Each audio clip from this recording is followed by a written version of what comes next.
Good morning. It is Monday morning, the start to a new week. Day 29, I think. And I feel like I should whisper because it's like before 6 a.m. I'm up early because Kyle and I are taking his Rottweiler, his oldest dog, I think he's 8, to the vet this morning. And I needed to get up and do my Wim Hof breathing and my tapping with Brad Yates, my morning pages, and collect the trash because today is trash day. And so I need to get the trash out. But I wanted to read to you from the one book study that I'm in, which is called The Artist's Way. There's 4 of us. There's one gal that's a fringe dweller at the moment. But there's 4 of us that are going through this. And I thought this was very interesting that this is coming to me. This information is coming to me before Roger and I leave on our trip Friday. And we'll be gone for almost 14 days, almost 2 weeks. And so she talks about, on page 87, reading deprivation. If you feel stuck in your life or in your art, few jump starts are more effective than a week of reading deprivation. No reading? That's right, no reading. For most artists, words are like tiny tranquilizers. We have a daily quota of media chat that we swallow up. Like greasy food, it clogs our system. Too much of it, and we feel, yes, fried. It is a paradox that by emptying our lives of distractions, we are actually filling the well. Without distractions, we are once again thrust into the sensory world. With no newspaper to shield us, a train becomes a viewing gallery. With no newspaper, I just read that, with no novel to sink into, and no television to numb us out, an evening becomes a vast savanna in which furniture and other assumptions get rearranged. Reading deprivation casts us into our inner silence, a space some of us begin to immediately fill with new words. Long, gossipy conversations, television binging, the radio as a constant chatty companion.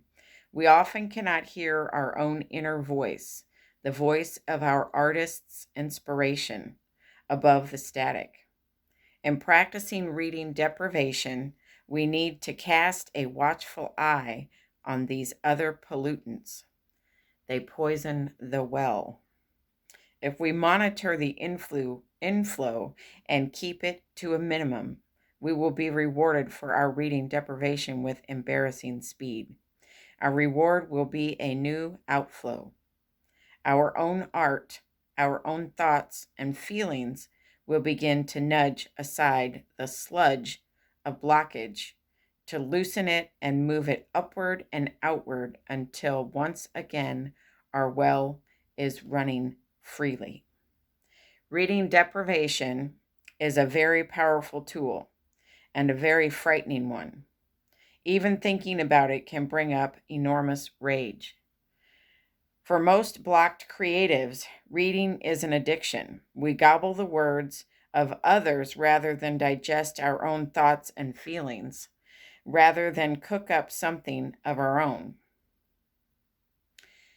This is me. And I had a conversation with my daughter yesterday about, so this book was written in 1992. And back then we didn't have the internet and YouTube videos. And I mean, maybe it was right on the edge. I don't have a clue what that timeline is. But I'm thinking today, for me, those videos are my reading. I mean, I read too. I read a lot. But those videos, I think of not watching any videos for a week, and it's like I have anxiety, and it's like my throat closes, and it's like, so I've had to, the last couple of days, look at what it says reading deprivation, but video deprivation, all of those things. And I'm thinking on this trip that Roger and I are taking, that to do an electronics deprivation, to and I'm already trying to think in my head this morning, how can I can do the Wim Hof, because when I went to the cabin, I did the Wim Hof. I didn't have any service there, so there wasn't a choice. At the cabin we're going to in Montana, there is service. So we will have to choose every day not to be on our phones, not to watch YouTube videos, not to watch Jordan Peterson, not to do, and I was thinking my tapping with Brad Yates, I can easily write out that script and be able to do it without my phone. I'm looking forward to it, and yet I am frightened about what is going to show up. And this information isn't just for people that are, I mean, we're all creative beings. Don't get me wrong there. I do believe that is true. Even if you have not defined yourself yet as a writer or an artist or a piano player or any kind of the things that we think are creative, we can be creative in how we dust our house. We can be creative in how we do our dishes. We can be creative in conversations. We can be creative in how we vacuum the floors. We can be creative in how we fold laundry. So all of us have, in my opinion, have creative energy.